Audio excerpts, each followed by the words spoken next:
में दक्ष के द्वारा महान यज्ञ का आयोजन, उससे ब्रह्मा विष्णु देवताओं और ऋषियों का आगमन, दक्ष द्वारा सबका सत्कार, यज्ञ का आरंभ, दधीचि द्वारा भगवान शिव को बुलाने का अनुरोध और दक्ष के विरोध करने पर शिव भक्तों का वहां से निकल जाना। ब्रह्मा जी कहते हैं, नारद, एक समय दक्ष ने एक बहुत बड़े यज्ञ का आरंभ किया। उस यज्ञ की दीक्षा लेकर के उन्होंने उस समय समस्त देव ऋषियों, महर्षियों तथा देवताओं को बुलाया। वे सभी उस यज्ञ में पधारे। अगस्त, कश्यप, अत्रि, वामदेव, भृगु, दधीचि, भगवान व्यास, भारद्वाज, गौतम, पैल, पराशर, गर्ग, भार्गव, ककुश, सित, सुमंतो, त्रिक, कंक, वैशंपायन, ये तथा दूसरे बहुसंख्यक मुनि अपने स्त्री पुत्रों को साथ लेकर के मेरे पुत्र दक्ष के यज्ञ में हर्षपूर्वक सम्मिलित हुए। इनके सिवा समस्त देवगण, महान अभ्युदयशाली लोकपालगण और सभी उप देवता अपनी उपकारक सैन्य शक्ति के साथ वहां पधारे थे। दक्ष ने प्रार्थना करके सदल बल मुझ विश्व श्रेष्ठा ब्रह्मा को भी सत्यलोक से बुलवाया था। इसी तरह भांति भांति से सादर प्रार्थना करके वैकुंठ लोक से भगवान विष्णु भी उस यज्ञ में बुलाए गए थे। शिवद्रोही दुरात्मा दक्ष ने उन सब का बड़ा सत्कार किया। विश्वकर्मा ने अत्यंत दीप्तिमान, विशाल और बहुमूल्य दिव्य भवन बनाए थे। दक्ष ने वे ही भवन समागत तिथियों को ठहरने के लिए दिए। सभी लोग सम्मानित होकर के उन संपूर्ण भवनों में यथा योग्य स्थान पा करके ठहरे हुए थे। दक्ष का वह महायज्ञ उस समय कनखल नामक तीर्थ में हो रहा था। उसमें दक्ष ने भृगु आदि तपोधनों को ऋत्विक बनाया। संपूर्ण मर्दगणों के साथ स्वयं भगवान विष्णु उनके अधिष्ठाता थे। मैं वेद त्रयी को विधि को दिखाने या बताने वाला ब्रह्मा बना था। इसी तरह संपूर्ण दिक्पाल अपने आयुधों और परिवारों के साथ द्वारपाल एवं रक्षक बने थे और सदा कौतूहल पैदा करते थे। स्वयं यज्ञ सुंदर रूप धारण करके दक्ष के उस यज्ञ मंडल में उपस्थित था। महामुनियों, मैं श्रेष्ठ सभी महर्षियों स्वयं वेदों के धारण करने वाले हुए थे। अग्नि ने भी उस यज्ञ महोत्सव में शीघ्र ही हविष्य ग्रहण करने के लिए अपने सहस्त्रों रूप प्रकट किए थे। वहाँ 88,000 ऋत्विक एक साथ हवन करते थे।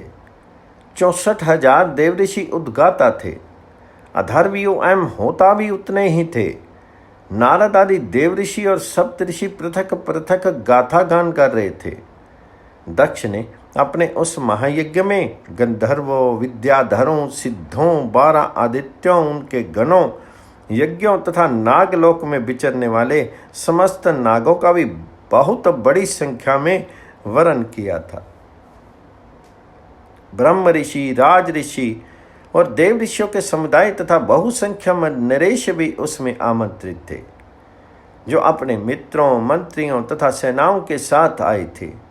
यजमान दक्ष ने उस यज्ञ में वसु आदि समस्त गण देवताओं का भी वरण किया था। कौतुक और मंगल आचार करके जब दक्ष ने यज्ञ की दीक्षा ली तथा जब उनके लिए बारंबार सस्ती वाचन किया जाने लगा, तब वे अपनी पत्नी के साथ बड़ी शोभा पाने लगे। इतना सब करने पर भी दुरात्मा दक्ष ने उस यज्ञ में भगवान शंभु को नहीं आमंत्रित किया। उसकी दृष्टि में कपालधारी होने के कारण वे निश्चय ही यज्ञ में भाग पाने योग्य नहीं थे। सती प्रजापति दक्ष की प्रिय पुत्री थी, तो भी कपाली की पत्नी होने के कारण दोषदर्शी दक्ष ने उन्हें अपने यज्ञ में नहीं बुलाया। इस प्रकार जब दक्ष का वह यज्ञ महोत्सव आरंभ हुआ और यज्ञ मंडप में आए हुए सब ऋत्विक अपने अपने कार्य में संलग्न हो गए।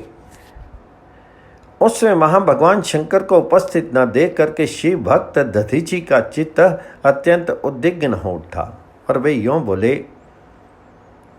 दधीची ने कहा, मुख्य मुख्य देवताओं और महर्षियों, आप सब लोग प्रशंसापूर्वक मेरी बात सुने। इसी यज्ञ महोत्सव में भगवान शंकर नहीं आए हैं। इसका क्या कारण है? यद्यपि ये देवेश्वर बड़े बड़े मुनि और लोकपाल यहाँ पधारे हैं, तथापि उन महात्मा पिनाकपानी शंकर के बिना ये यज्ञ अधिक शोभा नहीं पा रहा है। बड़े बड़े विद्वान कहते हैं कि मंगल में भगवान शिव की कृपा दृष्टि से ही समस्त मंगल कार्य संपन्न होते हैं। जिनका ऐसा प्रभाव है वे पुराण पुरुष वृषभ ध्वज परमेश्वर श्री नीलकंठ यहाँ क्यों नहीं दिखाई दे रहे हैं?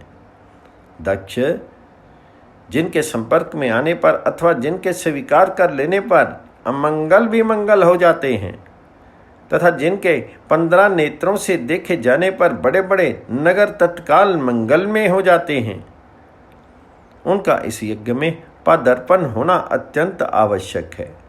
इसलिए तुम्हें स्वयं ही परमेश्वर शिव को यहाँ शीघ्र बुलाना चाहिए, अथवा ब्रह्मा, प्रभावशाली भगवान विष्णु, देवराज इंद्र, लोकपाल गणों, ब्राह्मणों और सिद्धों की सहायता से सर्था प्रयत्न करके इस समय यज्ञ की पूर्ति के लिए तुम्हें भगवान शंकर को यहाँ ले आना चाहिए। आप सब लोग उस स्थान पर जाइए जहाँ महेश्वर देव विराजमान हैं, वहाँ से दक्ष नंदिनी सती के साथ भगवान शंभु को यहाँ तुरंत ले आए। देवेश्वरों, जगदम्बा सहित वे परमात्मा शिव यदि यहाँ आ गए तो उनसे सब कुछ पवित्र हो जाएगा। उनके स्मरण से, उनके नाम लेने से सारा कार्य पुण्य में बन जाता है। अतः पूर्ण प्रयत्न करके भगवान वृषभ ध्वज को यहाँ ले आना चाहिए। भगवान शंकर के यहाँ पदार्पण करते ही ये यज्ञ पवित्र हो जाएगा, अथवा ये पूरा नहीं हो पाएगा, मैं ये सत्य कहता हूँ। दधीची का ये वचन सुनकर के दुष्ट बुद्धि वाले मूढ़ दक्ष ने हंसते हुए से रोषपूर्वक कहा, भगवान विष्णु संपूर्ण देवताओं के मूल हैं, जिनमें सनातन धर्म प्रतिष्ठित है। जब इनको मैंने सादर बुला लिया है, तब इस यज्ञ कर्म में क्या कमी हो सकती है, जिनमें वेद, यज्ञ और नाना प्रकार के समस्त कर्म प्रतिष्ठित हैं। वे भगवान विष्णु तो यहाँ आ ही गए हैं। इसके सिवा सत्यलोक से लोक पिता में ब्रह्मा वेदों, उपनिषदों और विविध आगमों के साथ यहाँ पधारे हैं। देवगणों के साथ स्वयं देवराज इंद्र का भी शुभ आगमन हुआ है और आप जैसे निष्पाप महर्षि भी यहाँ आ गए हैं। जो महर्षि यज्ञ में सम्मिलित होने से योग्य, शांत और सुपात्र हैं, वेद और वेदांत के तत्व को जानने वाले हैं और दृढ़ता पूर्वक व्रत का पालन करते हैं, वे सब और स्वयं आप ही जब यहाँ पदार्पण कर चुके हैं, तब हमें यहाँ रुद्र से क्या प्रयोजन है?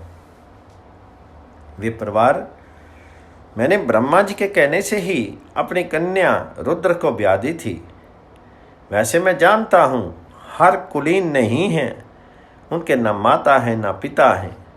वे भूतों, प्रेतों और पिशाचों के स्वामी हैं, अकेले रहते हैं। उनका अतिक्रमण करना दूसरों के लिए अत्यंत कठिन है। वे आत्म प्रशंसक, मूढ़, जाड़, मौनी और ईर्ष्यालु हैं।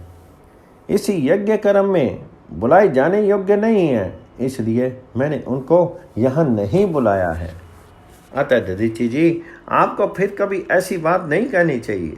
मेरी प्रार्थना है कि आप सब लोग मिलकर के मेरे इस महान यज्ञ को सफल बनाइए। दक्ष की ये बात सुनकर के दधीची ने समस्त देवताओं और मुनियों के सुनते हुए ये सार गर्भित बात कही। दधीची बोले, दक्ष, उन भगवान शिव के बिना ये महान यज्ञ अयज्ञ हो गया। अब ये यज्ञ कहलाने योग्य ही नहीं रह गया। विशेषता इस यज्ञ में तुम्हारा विनाश हो जाएगा। ऐसा कहकर के दधीची दक्ष की यज्ञशाला से अकेले ही निकल पड़े और तुरंत अपने आश्रम को चल दिए। तदनंतर जो मुख्य शिव भक्त तथा शिव के मत का अनुसरण करने वाले थे, वे भी दक्ष को वैसा ही शाप देकर के तुरंत वहां से निकले और अपने आश्रमों को चले गए। मुनिवर दधीची तथा दूसरे ऋषियों के उस यज्ञ मंडप से निकल जाने पर दुष्ट बुद्धि शिवद्रोही दक्ष ने उन मुनियों का उपहास करते हुए कहा। दक्ष बोले, जिन्हें शिव ही प्रिय हैं, वे नाम मात्र के ब्राह्मण दधीची चले गए। उन्हीं के समान जो दूसरे थे, वे भी मेरी यज्ञशाला से निकल गए। ये बड़ी शुभ बात हुई। मुझे सदा यही अभीष्ट है। देवेश, देवताओं और मुनियों, मैं सत्य कहता हूँ, जिनके चित्त की विचार शक्ति नष्ट हो गई है, जो मंद बुद्धि हैं, जो मिथ्यावाद में लगे हुए हैं, ऐसे वेद बहिष्कृत दुराचारी लोगों को यज्ञ कर्म से त्याग देना चाहिए। विष्णु आदि आप सब देवता और ब्राह्मण वेदवादी हैं, अतः मेरे इस यज्ञ को शीघ्र ही सफल बनाइए। ब्रह्मा जी कहते हैं, दक्ष की ये बात सुनकर के शिव की माया से मोहित हुए समस्त देव ऋषि उस यज्ञ में देवताओं का पूजन और हवन करने लगे हैं।